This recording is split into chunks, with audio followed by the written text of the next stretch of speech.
Baik, oh, Ya. Assalamualaikum warahmatullahi wabarakatuh. Ya, terima kasih kesempatan yang diberikan kepada saya. Di sini adalah pertemuan yang kedua. Kalau yang pertama kemarin tentang mengidentifikasi laporan hasil observasi, artinya kita kenalan terlebih dahulu dengan teks laporan hasil observasi. Nah, yang kedua ini kita akan berbicara tentang struktur teks laporan hasil observasi. Seperti biasa, pada teks-teks sebelum teks laporan hasil observasi juga ada strukturnya. Struktur di sini adalah sesuatu yang membangun. Jadi di dalam teks laporan atau di teks-teks yang lain itu ada bagian-bagian yang membangun dari teks itu. Oke, apa saja teks struktur atau struktur teks laporan hasil observasi itu? Oke. Yang pertama adalah pernyataan umum. Yang kedua adalah deskripsi bagian, terus dilanjutkan deskripsi bagian lagi, terus yang terakhir adalah simpulan. Nah, yang bagian deskripsi bagian di sini ada kalanya kalau di dalam referensi yang lain di selain buku yang kalian pegang itu ada deskripsi manfaat, hampir mirip.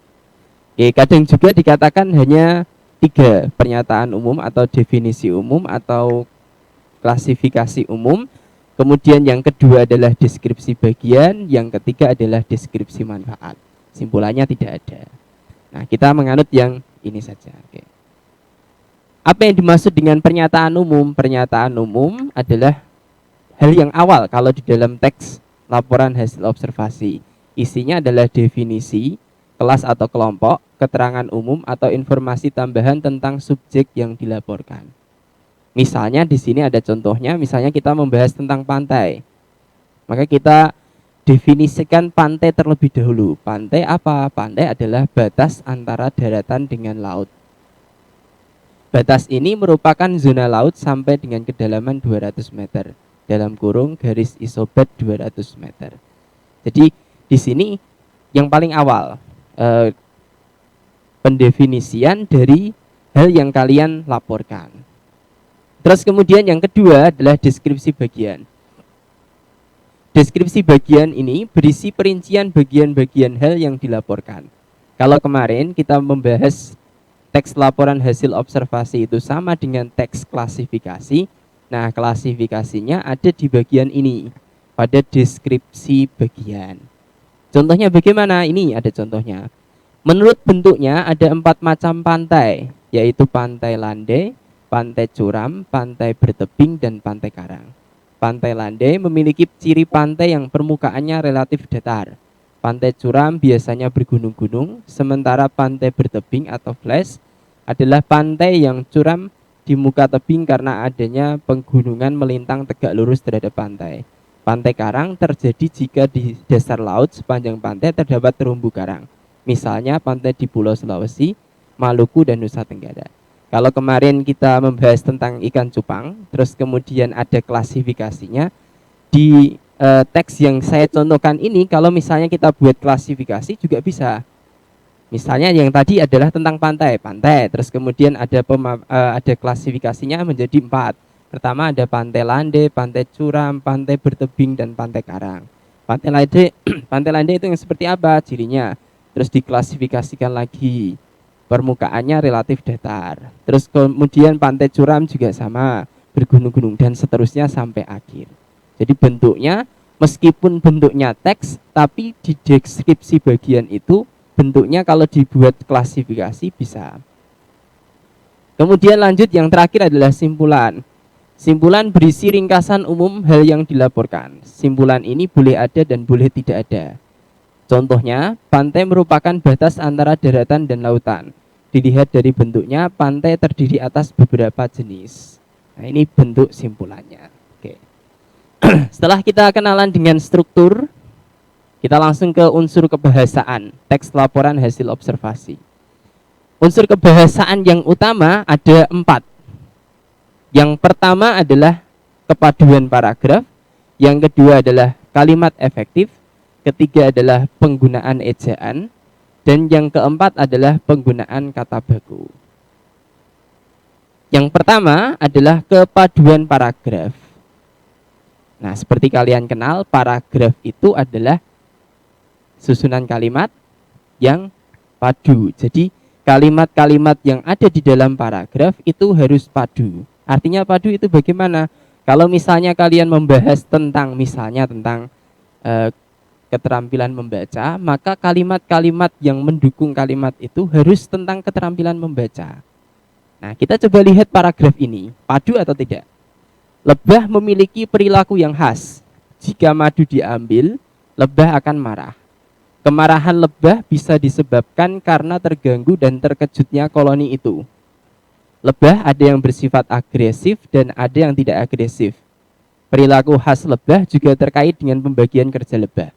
Cara pembudidayaan lebah dapat dilakukan dengan beberapa teknik.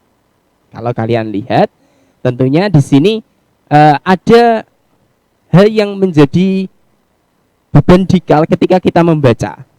Yang mana kalimat yang mana? Yaitu kalimat yang terakhir. Kalimat terakhir di situ tidak membahas tentang lebah yang memiliki perilaku yang khas. Kita lihat, kita kaji deh ya. Kalimat pertama, lebah memiliki perilaku yang khas. Kalimat kedua, jika madu diambil, lebah akan marah. Kemudian kalimat ketiga, kemarahan lebah bisa disebabkan karena terganggu dan terkejutnya koloni itu. Terus kemudian sampai akhir, perilaku khas lebah juga terkait dengan pembagian kerja lebah. Tapi yang kalimat terakhir ternyata cara pembudidayaan lebah dapat dilakukan dengan beberapa teknik. Nah, ini melenceng dari inti kalimat, inti paragraf tersebut. Karena inti paragrafnya adalah memiliki perilaku yang khas. Tapi di kalimat terakhir ternyata malah cara pembudidayaan lebah dapat dilakukan dengan beberapa teknik. Ini melenceng. Berarti paragraf ini termasuk paragraf tidak padu. Kemudian yang kedua adalah kalimat efektif. Apa yang dimaksud kalimat efektif? Adalah kalimat yang menggunakan kaidah atau struktur bahasa Indonesia dan pilihan kata baku.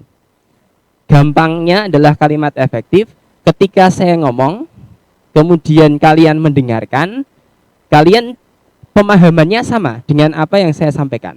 Nah, itu kalimat efektif. Nah, kalimat efektif memiliki unsur-unsur 3. Yang pertama adalah keparalelan bentuk, yang kedua adalah kehematan kata, dan yang ketiga adalah kecermatan penalaran.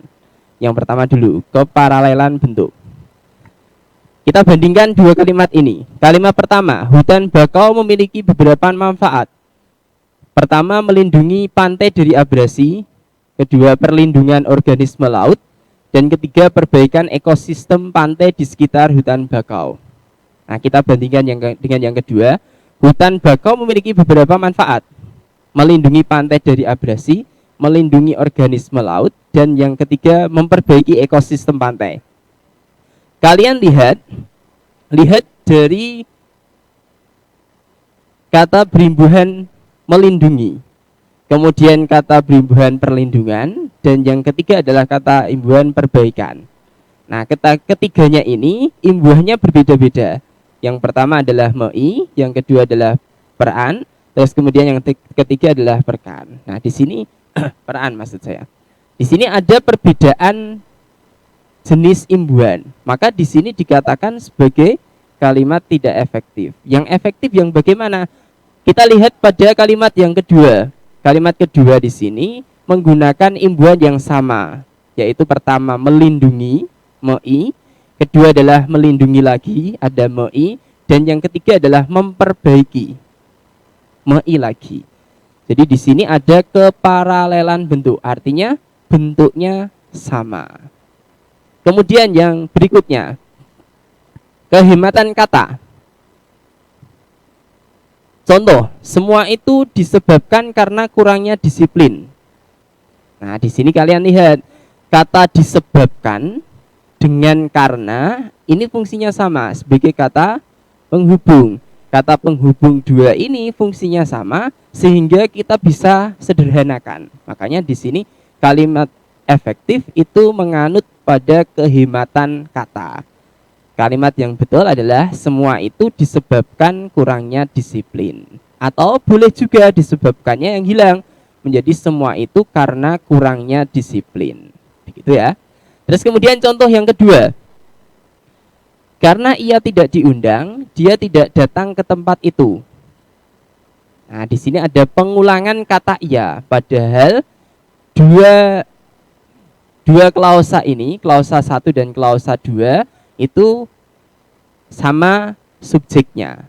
Maka subjeknya kita gunakan salah satu saja. Karena tidak diundang, ia tidak datang ke tempat itu. Kemudian contoh yang ketiga, para tamu-tamu datang tepat waktu. Nah, di sini ada kata para, kemudian ada kata tamu-tamu. Tamu-tamu itu sudah bermakna jamak, ditambah para juga jamak. Nanti maka dihilangkan salah satu, menjadi tamu-tamu datang tepat waktu. Atau para tamu datang tepat waktu. Contoh yang lain, nanti saja ya. Terus kemudian kecermatan penalaran. Di sini contohnya, mahasiswa perguruan tinggi yang terkenal itu menerima hadiah. Yang kedua, mahasiswa perguruan tinggi terkenal itu menerima hadiah. Nah, di sini kalian nalar. Maksudnya di sini kalimatnya harus logis. Logisnya bagaimana? Kita lihat pada kalimat kedua dulu. Mahasiswa perguruan terkenal itu menerima hadiah. Nah, kalau kalian baca ini, maka ada dua pengertian. Yang pertama adalah mahasiswanya yang terkenal. Yang kedua adalah perguruan tingginya yang terkenal. Maka di sini kalimatnya dikatakan kalimat tidak efektif. Yang efektif yang mana?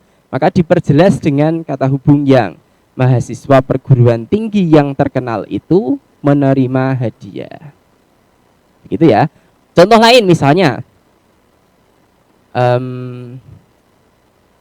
peringatan hari ulang tahun Republik Indonesia ke-17.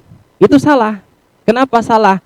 Karena di situ ke-17-nya adalah menjelaskan dari kata Indonesia. Maka ada Indonesia 1, Indonesia 2 dan seterusnya sampai ke-17. Kan tidak. Maka di situ yang betul adalah hari ulang tahun ke-17 Republik Indonesia. Jadi ulang tahunnya yang ke-17 bukan Indonesianya yang ke-17. Begitu ya. Lanjut ke penggunaan ejaan. Nah, penggunaan ejaan di sini kita mengacu pada Permendikbud nomor 50 tahun 2015. Nah, ini sudah ada perubahan. Kalau dulu adalah istilahnya EYD atau ejaan yang disempurnakan, sekarang kita menganutnya adalah PUEB atau Pedoman Umum Ejaan Bahasa Indonesia. Nah, di sini ada contoh penggunaan ejaan. Berdasarkan asalnya dikenal adanya kucing kampung dalam kurung Indonesia, kucing Anggora, kucing Persia dan kucing hutan. Nah, di sini ada perincian. Ketika ada perincian, di sini ada 3 perincian. Pertama adalah kucing kampung, kedua adalah kucing Anggora, ketiga adalah kucing Persia, dan keempat adalah kucing hutan. Maka perincian ini dipisahkan dengan tanda baca koma. Gitu ya. Jadi yang betul berdasarkan asalnya dikenal dengan adanya kucing kampung Indonesia, koma, kucing Anggora, koma, kucing Persia, koma, dan kucing hutan. Terus kemudian berikutnya, selain kumis, ciri khusus lain terdapat pada kaki dan telinga kucing. Nah, di sini ada penggunaan koma lagi. Koma di sini fungsinya adalah sebagai digunakan setelah ada konjungsi antar kalimat. Ini ada selain kumis. Maka di sini harus ada koma. Selain koma apalagi? Ini ada penggunaan huruf kapital. Pantai karang terjadi jika di dasar laut sepanjang pantai terdapat terumbu karang. Misalnya pantai di Pulau Sulawesi, Maluku, dan Nusa Tenggara. Nah, di sini ada kata Pulau Sulawesi. Ini menunjukkan nama geografi. Maka ditulisnya harus ditulis kapital. Maluku juga sama, Nusa Tenggara juga sama. Kemudian yang terakhir, salah satu contoh pantai landai adalah Pantai Bandengan. Nah, di sini ada nama geografi lagi, Pantai Bandengan. Berikutnya yang terakhir adalah penggunaan kata baku. Nah, ini biasanya kalau orang-orang orang-orang Indonesia yang menggunakan bahasa asli Indonesia, kalau kita kan pakai bahasa Jawa. Nah, di sini ada terpengaruh tidak baku. Contohnya adalah ngumpulkan, ngelihat ambilin. Ambilin buku itu. Nah, itu tidak baku ambilinnya. Yang baku bagaimana? Adalah mengumpulkan, melihat, dan ambilkan. Kemudian mempengaruhi. Mempengaruhi tidak baku. Kenapa? Karena kalau di bahasa Indonesia itu kalau ada kata dasar yang diawali dengan huruf KPTS maka menjadi luluh. Contohnya di sini adalah kata dasarnya adalah pengaruh, kemudian mendapatkan imbuhan me dan i maka menjadi memengaruhi. Pengaruh P-nya meluluh menjadi mengaruhi. Kemudian merubah dengan mengubah. Yang betul yang mana? Yang betul adalah yang mengubah. Kenapa mengubah? Karena di sini kata dasarnya adalah ubah, tidak rubah. Maka menjadi mengubah. Kalau ada vokal maka me-nya berubah menjadi meng. Maka bakunya seperti ini, mengubah. Kemudian yang terakhir ada hipotesa dan analisa. Ini tidak baku, yang baku adalah hipotesis dan analisis. Nah, kalau mudahnya kalau kalian punya HP silahkan nanti buka Play Store kemudian download KBBI offline. Nah, di situ ada kata baku. Nih contohnya, saya juga mendownload. Nah, bentuknya seperti ini. Bisa di zoom Pak operator. Yeah. Nah, karena ini yang terakhir adalah KBBI 5, maka di sini saya contohkan downloadannya seperti ini, KBBI. Nanti bisa kalian download sendiri KBBI 5.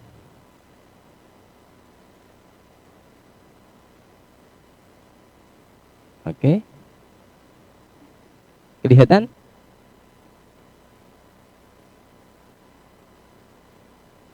Kalah cahayanya. Oh, difokuskan.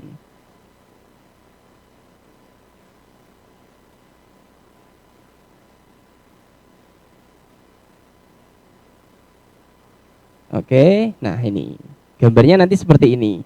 Bisa kalian langsung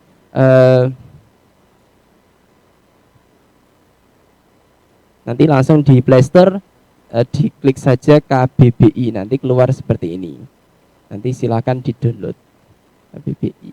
Kalau kalian beli kamus kan otomatis mahal. Apalagi kamus bahasa Indonesia itu tebelnya bisa sampai itu sangat mahal sekali, maka lebih memudahkan kamu pakai Play Store kalau punya HP terus kemudian di-download. Oke. Terus kemudian kalau ejaan bagaimana ini? Di sini juga ada Permendikbud nomor 50 tahun 2015, itu pedoman umum ejaan bahasa Indonesia. Bisa kalian download juga. Bentuknya nanti seperti ini.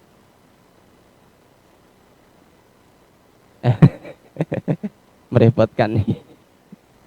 Oke, tampilannya seperti ini. Peraturan Menteri Pendidikan dan Kebudayaan Republik Indonesia nomor 50 tahun 2015, pedoman umum ejaan bahasa Indonesia. Ini yang terakhir revisinya adalah tahun 2015. Gitu ya. Cukup sampai di sini.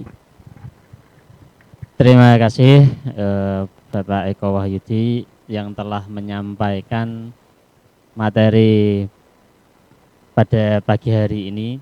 Nah, karena waktu kita sebenarnya sampai pukul 9, tapi di sini sudah jam atau pukul 9 lebih 8 menit. Maka untuk kesempatan pagi ini untuk pelajaran bahasa Indonesia tidak kita buka tanya sesi jawab ya. Semoga apa yang disampaikan oleh bapak-bapak guru mulai dari pelajaran yang pertama, dari pelajaran SKI sampai pelajaran bahasa Indonesia bisa kalian terima dengan baik, dapat dipahami dan dimengerti. Jika seperti tadi ya, jika nanti ternyata kok ada yang tidak paham, bisa nanti menonton di channel YouTube Madrasah yang sudah di-share di grup. Silahkan nanti yang kurang paham bisa diulang-ulang videonya, kalau perlu di-download juga. Jangan lupa di-subscribe. Misalnya ketinggalan nyatet nanti bisa diulang lagi, dilihat videonya. Ya. Kalau masih belum paham silahkan nanti menghubungi bapak-bapak guru, bisa lewat WA atau yang lain. Ya. Demikianlah untuk kegiatan pembelajaran pada pagi hari ini. Semoga dapat bermanfaat untuk kita semua. Dari kami mohon maaf yang sebesar-besarnya jika ada tutur kata penyampaian yang tidak berkenan di hati anak-anak semua. Akhirul kalam, assalamualaikum warahmatullahi wabarakatuh. Berdoa. مولاي صل